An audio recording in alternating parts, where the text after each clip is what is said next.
ये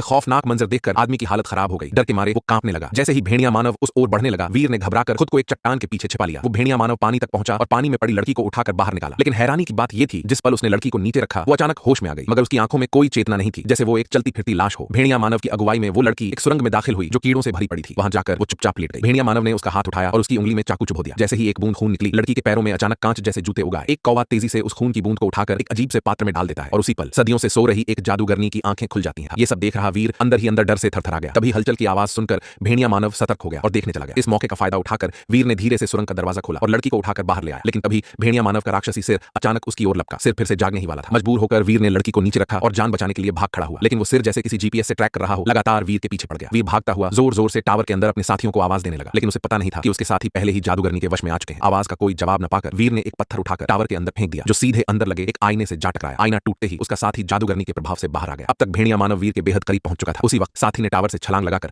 जादूगरनी के बाल पकड़ लिए और उसके साथ नीचे आ गया। भेड़िया मानव इससे बच नहीं पाया और सिर पर जोर का वार लगते ही बेहोश हो गया। इस तरह जादूगरनी का पुनर्जीवन प्लान भी नाकाम हो गया। वीर और उसका साथी लड़की को सुरक्षित गांव वापस ले आए।